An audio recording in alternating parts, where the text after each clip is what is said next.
that criticism or correction is an Islamic methodology. That criticizing or correcting individuals or groups or books or whatever it may be is an Islamic methodology. It is a foundation and a principle of this deen of Allah subhanahu wa ta'ala. And therefore, ikhwan, in many instances where the people complaining, why are they correcting fulan so much? Or why are they always talking about fulan, so and so?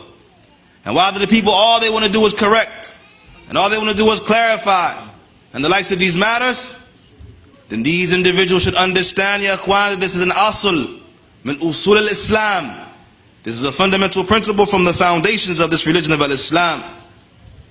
I'm going to read briefly tonight, insha'Allah ta'ala, from the book of Sheikh Rabi', or the work of Sheikh Rabi', we should say, Ibn Hadi, Hafidhahullah ta'ala, of the same title, An-Naqt Manhajun Shari'iyyun, that criticism or correction is an Islamic methodology.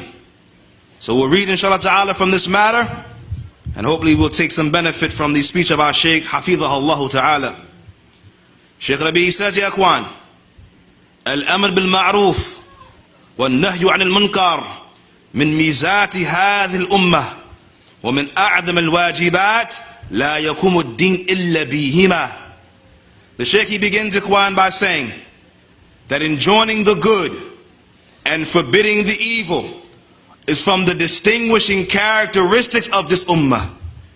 That enjoining the good and forbidding of the evil is from the distinguishing characteristics of this ummah, of this nation of Muslims.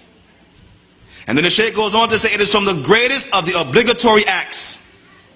It is from the greatest of the obligatory acts, the enjoining of the good and the forbidding of the evil.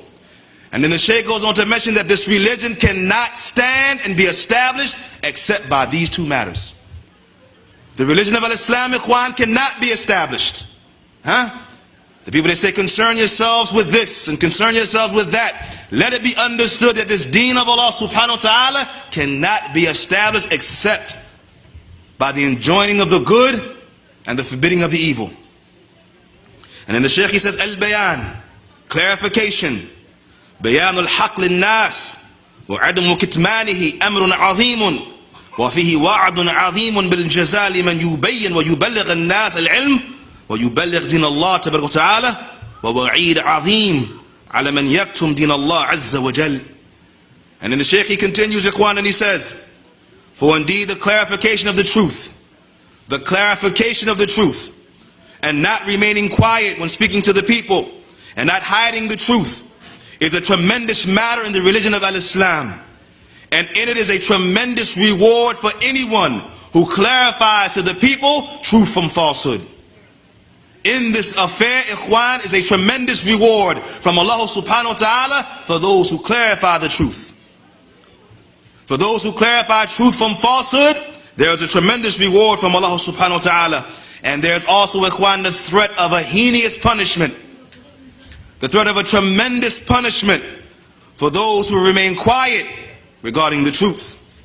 Those who remain quiet regarding the truth. And about this, Allah subhanahu wa ta'ala says, إِنَّ الَّذِينَ يَكْتُمُونَ مَا أَنزَلْنَا مِنَ الْبَيِّنَاتِ وَالْهُدَى مِنْ بَعْدِ مَا بَيَّنَّاهُ لِلنَّاسِ فِي الْكِتَابِ أُولَٰئِكَ يَلْعَنُهُمُ اللَّهُ وَيَلْعَنُهُمُ اللَّاعِنُونَ.